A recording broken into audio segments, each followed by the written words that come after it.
जो साहस है, बलात्कार काम करने वाला है, वह अतीव पापी दुष्ट होता है। कहा साहसस्य नरः कर्ता विज्ञेयः पापकृत्तमः, वह और बड़ा पापी होता है, और वह ऊंची कोटि का पापी, यानी पापियों में जो ऊंची कोटि है, यानी ऐसा पापी जो बड़ा पाप करता है, वह कौन है? साहसस्य नरः कर्ता, जो साहस में वर्तमान रहता है, अर्थात जो बलात्कार के काम करने वाला है, वह अतीव पापी दुष्ट है। आगे देखिए, साहसे वर्तमानं तु यो मर्शयति पार्थिवः स विनाशं व्रजत्याशु विद्वेषं चाधिगच्छति।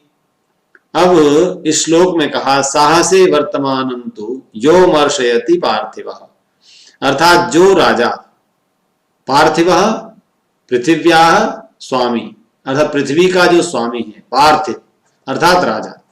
राजा के लिए इस पूरे समुल्लास में भी और अनेक स्थानों पर भी बहुत पर्यायवाची शब्द आते हैं। नृपति, भूपति, भूधर, महीपति, है ना, ये सब राजा के लिए आते हैं। पार्थिव अर्थात यहां पर जो कहा साहसे वर्तमानं तु यो मर्शयति पार्थिव, जो पार्थिव माने जो राजा साहस में वर्तमान पुरुष को क्या करते हैं? साहसे वर्तमानं तु यो मर्शयति पार्थिव, जो राजा साहस कोटि का अपराध करने वाले, आप ऐसा समझ लें कि जो बलपूर्वक किए जाने वाले अपराध जिनकी चर्चा मैंने आपसे पहले की है, और उसमें बलपूर्वक सर्वाधिक जो बड़ा कार्य यह माना जा रहा है अपराध का, वह बलपूर्वक किसी की स्त्री का हरण करना, उनसे दुराचार करना। तो यहां कहा कि ऐसा राजा जो साहसे वर्तमानं तु यो मर्शयति, जो साहस में वर्तमान अर्थात वर्तमान पुरुष को जो न दंड दे करके सहन करता है, मर्शयति सहन करता है, वह राजा सह विनाशम ब्रजति आशु, आशु विनाशम ब्रजति, शीघ्र ही विनाश को प्राप्त हो जाता है।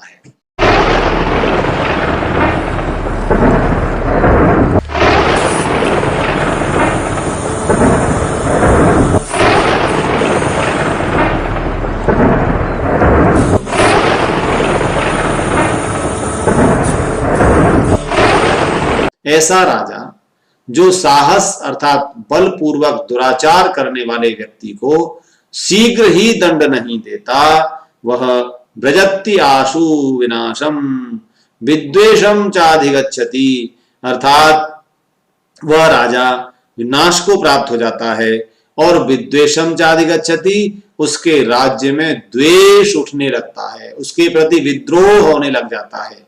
अब आप देखिए वर्तमान समाज में आप जैसे जैसे पीछे पीछे चलते चले जाएं, आज से 20 वर्ष, 30 वर्ष, 40 वर्ष, 50 वर्ष, तो ये अपराध बहुत कम था। आप इस सामाजिक ताने बाने का भी चिंतन कीजिए। ये जो हमारी भारतीय सामाजिकता रही है ना, आप उस सामाजिकता का चिंतन कीजिए। भले ही आज हम जातिवाद से ग्रस्त हैं, हमारे समाज में कुछ 100 वर्षों में जाति का बहुत बड़ा, जातिवाद का जहर समाज में घुलता चला गया, और अनेक जातियों को हम नीची मान करके उनको परेशान करते रहे। परंतु आप इससे पहले के इतिहास में जाएं, और जहां पर अंग्रेजों के आने से पहले ऐसा माना जाता है कि जातिगत विद्वेष उतना नहीं था, परंतु अंग्रेजों ने हमारी वर्ण व्यवस्था को वर्तमान जाति व्यवस्था में परिवर्तित कर दिया, और ऐसा वातावरण बना कि हम आपस में ही एक दूसरे के प्रति अस्पृश्यता का भाव आदि रखने लगे। और लेकिन उसके बावजूद भी मैं आपसे एक बात कहना चाहता हूं, जो हमने स्वयं देखी है। हम ग्रामीण क्षेत्र में जन्म लेकर के आए हैं।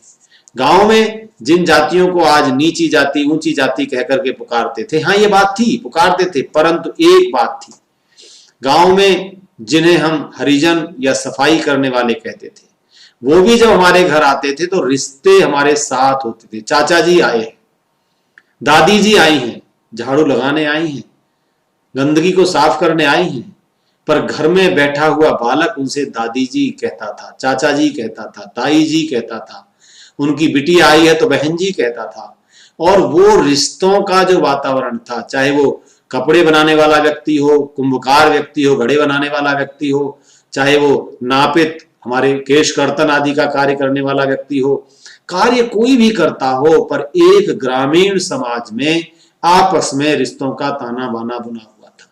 मुझे खूब स्मरण है, हम कभी पिताजी के साथ किसी रिश्तेदारी में गांव में गए और उस गांव में हमारे ही गांव की, जिन्हें तथाकथित नीची जाति कहते हैं, हमारे समाज की ओर से कोई नीची नहीं मानते, उनकी बेटी यदि वहां उस गांव में ब्याही है तो पिताजी उसके पास जाते हैं, उनके पास जाते हैं, उनकी बहन लगती है, भतीजी लगती है, भतीजी कैसे लग रही है, जो रिश्ते मैंने आपको बताए तो उनको वहां कुछ न कुछ सगुन विदा दे करके आते हैं कि हमारी बहन है, हमारे परिवार की है, गांव की है। इस कारण एक अपराध बिल्कुल नहीं होता था, जो अपराध आज बहुत तेजी से बढ़ रहा है, जिसके लिए यहां साहसिक शब्द का प्रयोग किया गया, वो अपराध इसलिए नहीं होता था कि उसमें वहां रिश्ता माना जाता था, और रिश्ता बहन का, ताई का, बुआ का, चाचा का क्षमा कीजिएगा, ऐसे रिश्ते के कारण अपराध की ये श्रेणी बढ़ती ही नहीं थी। इस अपराध को इतना बड़ा अपराध माना जा रहा है कि ऋषिवर ने यहां कहा कि जो साहसिक है, आप देख रहे हैं श्लोक को, कि साहसे वर्तमानम तु यो मर्शयति पार्थिवा, जो राजा अपने राज्य में साहस अर्थात बलपूर्वक अनाचार करने वाले व्यक्ति को जो छोड़ देता है, अर्थात उसको सहन कर लेता है, मर्शयति है, जो उनको सहन कर लेता है, वह राजा शीघ्र ही नष्ट हो जाता है।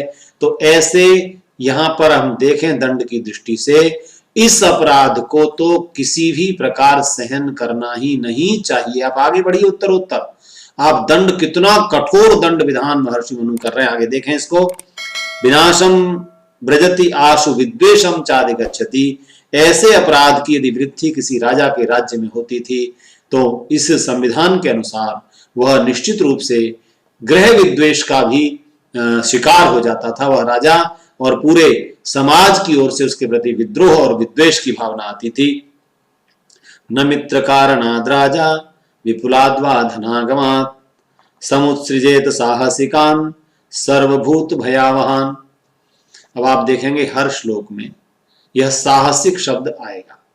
कुछ इस पूरे प्रकरण में अन्य अपराधों में से केवल चोरी की चर्चा की थी, उसके बाद, उससे पहले तो हमने साक्षियों के विषय में बहुत सारे विवादों की चर्चा की, किस प्रकार के विवाद आएंगे, परंतु दंड में उसके बाद जब साहसिक शब्द का प्रयोग हो गया तो महर्षि मनु के उन सब श्लोकों को ऋषि ने यहां प्रस्तुत किया जिनमें अपराध की श्रेणी में साहसिक है।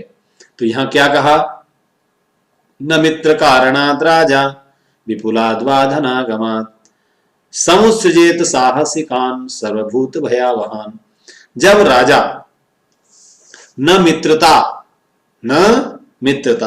कारणात् विपुलाद्वा धनात्, धन की, पुष्कल धन की प्राप्ति से भी जो राजा सब प्राणियों को दुख देने वाले साहसिक मनुष्य को बंधन छेदन किए बिना कभी न छोड़े। क्या कहा जा रहा है, जो राजा भले ही उसको मित्रता का भाव क्यों न हो उससे, चाहे मित्रता हो उसकी, चाहे वह बहुत पुष्कल धन देने वाला हो राजकोष को, पर ऐसी स्थिति में भी जिसने साहसिक वाला अपराध किया है, बलपूर्वक अनाचार दुराचार किया है, उसको कभी भी क्या करते हुए ना छोड़े। ये कहा है समुत्सृजेत सर्वभूता भयावहान भूत भयावहान, अर्थात वो उनको कभी न छोड़े, न समुत्सृजेत, कभी न छोड़ दे, अर्थात ऐसे अपराधी को तो किसी भी प्रकार दंड दिए बिना न छोड़े, ऐसा विधान यहां कर रहे हैं।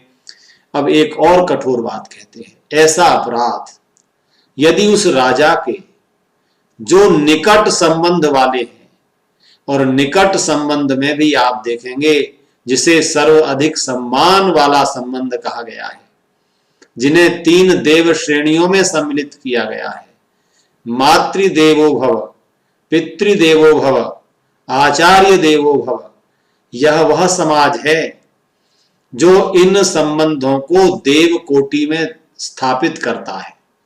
यह जो वैदिक चिंतन है ये माता को देव कोटि में लाता है, मातृदेव हो, पिता को देव कोटि में लाता है, पितृदेव हो, आचार्य को देव कोटि में लाता है, आचार्य देव हो। लेकिन यही अपराध करने पर कितना कठोर विधान यह महर्षि मनु के द्वारा हो रहा है। गुरुं वा बाल वृद्धौ वा ब्राह्मणं वा बहुश्रुतम् आदतायनम आयांतम हन्यादेव अविचारयन। क्या बड़ी बात कही है। यहां कहा चाहे गुरु हो, चाहे पुत्र आदि बालक हो, चाहे पिता हो आदि वृद्ध हो, चाहे ब्राह्मण हो, चाहे बहुत शास्त्रों का श्रोता क्यों न हो, जो धर्म को छोड़ अधर्म में वर्तमान दूसरे को बिना अपराध मारने वाले हैं। कौन? यदि उस राजा के गुरु है ना, गुरु बाल जो बालक हैं अर्थात पुत्र के समान जो बालक हैं, पुत्रादि बालक हैं, पुत्रादि हैं, चाहे स्वयं का पुत्र आदि पुत्र ही क्यों न हो उसमें, और जो पिता आदि वृद्ध हैं, है ना, कहा बाला बाल वृद्धौ, वृद्धौ पिता आदि वृद्ध हैं, ब्राह्मणम वा बहुश्रुतम, और बहुत शास्त्रों का ज्ञाता, बहुत शास्त्रों का मर्मज्ञ ब्राह्मण ही क्यों न हो। देखिए इन श्लोकों को आप इस चर्चा के बाद जो श्रोता, सत्यार्थ प्रकाश आप सबके पास है, सत्यार्थ प्रकाश से इन श्लोकों को लीजिए, मनुस्मृति के अध्याय में इसको मिलाइए, कौन से अध्याय का ये श्लोक है, और फिर उस श्लोक की चर्चा आप इसको प्रमाण रूप में अपने पास रख लीजिए। जो लोग हमारे ऋषियों पर, मुनियों पर वर्ण के साथ पक्षपात करने का आरोप लगाने का दुस्साहस करते हैं, मैं दुस्साहस कहूंगा, उनको उत्तर दीजिए इन श्लोकों के द्वारा। कितना कठोर दंड विधान महर्षि मनु कर रहे हैं। ये समुल्लास, और इस समुल्लास में भी राजा आदि सब नीतियों सभाओं समितियों के बाद इस दंड व्यवस्था पर मैं इतना केंद्रित होकर स्ट्रेस के साथ, अर्थात उसको मैं केंद्रित कर रहा हूं कि नहीं, ये यहां इस पर ज्यादा मैं बल दे रहा हूं। क्यों दे रहा हूं? क्योंकि महर्षि मनु की प्रतिष्ठा को समाज में गिरते हुए देखकर बहुत कष्ट होता है। और बिना पढ़े, बिना शास्त्र का अवगाहन किए लोग इतने महापुरुषों के साथ अपशब्द कहे जा रहे हैं। और कुछ जो जाति विशेष जिन्हें उनको जोड़ने का अवसर मिल गया है, मुझे नाम लेने में कोई आपत्ति नहीं। आज के समाज में अनेक ऐसे उन जातियों के खेवनहार, उनकी बात करने वाले, लेकिन वो विद्रोह पैदा कर रहे हैं। मैं किसी भी जातिवाद का समर्थक नहीं हूं। कैसा काल था, डॉक्टर बी.आर. अंबेडकर साहब ने मनुस्मृति और हमारे शास्त्रों को बड़ा प्रमाण माना था, लेकिन वही भाष्य, वही श्लोक जिनसे आज हमें भी और आपको आपत्ति हो सकती है, ऐसी मनुस्मृति उनके पास आ गई। उसको पढ़कर उन्हें भी कष्ट हुआ होगा, हमें और आपको भी होगा। जहां पर ऐसा प्रक्षेप्त श्लोकों के माध्यम से बता दिया गया कि शूद्र ही दंड है, उसके कान में ही कांच पीस के डालना है, ऐसी ऐसी व्यवस्थाएं देने वाले जिन्होंने भी मिलावट की उनको दंड देना चाहिए था, मिलावटों को हटाना चाहिए था। लेकिन बड़े बड़े बुद्धिजीवी लोगों ने ऐसे ग्रंथों के साथ ही अन्याय कर दिया और कह दिया इन ग्रंथों को जला देना चाहिए। डॉक्टर कुशल देव जी हमारे महाराष्ट्र के बहुत बड़े लेखक, आर्य लेखक हुए हैं। उन्होंने एक पुस्तक लिखी है, डॉक्टर भीमराव अंबेडकर एवं आर्य समाज, और आप उस पुस्तक को अवश्य पढ़िएगा। मैं आपको ये इसलिए निवेदन कर रहा हूं कि दूरियां बढ़ाने वाले साहित्य को नहीं पढ़ना, दूरियां कम करने वाले साहित्य को पढ़ना। आर्य लेखकों ने पूरे मानव समाज को एक मंच पर लाने के लिए साहित्य लिखा है। आर्य लेखकों ने भारतीय समाज में आई हुई विद्रूपताओं को और कुरीतियों को, आपस में बंटवारे की बातों को दूर करने का साहित्य लिखा है। आर्य समाज के लेखकों ने, विद्वानों ने, चाहे उनका जन्म किसी भी कुल में हुआ, हमारे पास हम गुरुकुलों के ऐसे वातावरण में पढ़ करके आए हैं कि हमारे पड़ोस वाले तखत पर विद्यार्थी जो रहता है प्रतिदिन हमारे साथ, उसका जन्म किस जाति में हुआ ये न हम जान सकते हैं, न पूछ सकते हैं, न कभी चर्चा कर सकते हैं। यह तो मैं अपने समय की बात बता रहा हूं, और हमसे पूर्व के भी जो आचार्य रहे होंगे, आप उस काल का चिंतन करिए तो वहां तो और ज्यादा पवित्र संगठन कार्य कर रहा था और हमने किसी भी जातिगत विद्वेष को सामने नहीं आने दिया। अस्पृश्यता भाव को अछूत कहते थे जिन्हें लोग, उन सबको साथ लेकर आचार्य बनाया आर्य समाज ने। ऐसा गौरवशाली इतिहास रहा है। तो मैं निवेदन कर रहा था, इसलिए मुझे पीड़ा ज्यादा हो जाती है कि हम उस महर्षि मनु को अपशब्द कह रहे हैं। महर्षि मनु की इस दंड व्यवस्था को तो देखिए, क्या कह रहे हैं वो, कि वह चाहे गुरु हो, पिता हो, बालक हो अपना, चाहे अपना आचार्य हो, और आगे कहा है ब्राह्मणम व बहुश्रुतम, बहुत शास्त्रों का वेत्ता ब्राह्मण क्यों न हो, आदताइनम आयांतम हन्यादेव अविचारयन, बिना विचार किए ऐसे आदताई को राजा उसका वध कर दे। बिना विचारे मार डालना, अर्थात मार के पश्चात विचार करना चाहिए। ऋषि के शब्द देखिए, अविचारयन हन्या, क्या करें उनको, हन्याद एव अविचारयन, बिना विचार किए। अगर ऐसा दंड उस पर अपराध उसने कर दिया है तो उसको बिना विचार किए उसका वध कर दे। ऐसा विधान महर्षि मनु यहाँ कर रहे हैं, और उनको हम कह रहे हैं कि वो ब्राह्मणवादी हैं, ब्राह्मणों के पक्षपात करने वाले हैं। आगे देखिए, ना आतताई वधे दोषो हंतुर्भवति कश्चन, प्रकाशम वा मन्युस्तम मृत्युम अरिष्यति। कितनी बड़ी बात कही। आतताइनम, संस्कृत में जो शब्द है आतताई, इसी को आज हम आतंकवादी कहते हैं। जो आतंक पैदा करने वाले हैं, जो समाज के अंदर मानव विरोधी कार्य करने वाले हैं, मानवता विरोधी कार्य करने वाले हैं, हत्याएं करने वाले हैं, अपराध करने वाले हैं, जिन्हें हम साहसिक कह रहे थे, ऐसे लोगों के लिए कहा गया है न आतताई वधे दोषो हंतुर्भवति कश्चन। यहां ये बात कही, हे राजन आप राजा हो, और राज व्यवस्था के तहत ऐसे दुष्ट पुरुषों के मारने में हंता को कोई पाप नहीं होता। ये बात मुझे और आपको नहीं चलानी है। आम व्यक्ति समाज में किसी को मारने न लग जाए। राज व्यवस्था के तहत कहा जा रहा है। आज मैंने 3 दिन पहले भी आपसे कहा था कि आज मृत्यु दंड पर सवाल खड़े करने वाले तथाकथित मानवाधिकारवादी, वो ये कहते हैं कि इनके मानवाधिकार हैं। मैं ये पूछना चाहता हूं बंधुओं, जिनकी वो हत्याएं करते हैं उनके मानवाधिकार कहाँ हैं? जब वे पुलिस पर हमला करते हैं उनके मानवाधिकार कहाँ हैं?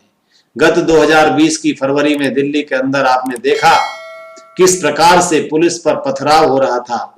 सेना जो रक्षा करने वाले हमारे रक्षक हैं उन पर पथराव, उनको मारना, महिलाएं पत्थर ले लेकर भाग रही थी। आपने ये सीवी समाचारों में देखा है। ऐसे आतताइयों के लिए महर्षि मनु का विधान लागू होना चाहिए, जहां ये कहा गया बिना विचारे ही उनका वध करवा दे राजा। इसीलिए कभी कभी ऐसे परिस्थितियों में, अपरिहार्य कारणों में, अवसरों पर देखते ही गोली मारने का आदेश वर्तमान संविधान में भी है कि ऐसे आतताइयों को, परंतु हम सहन करते रहते हैं।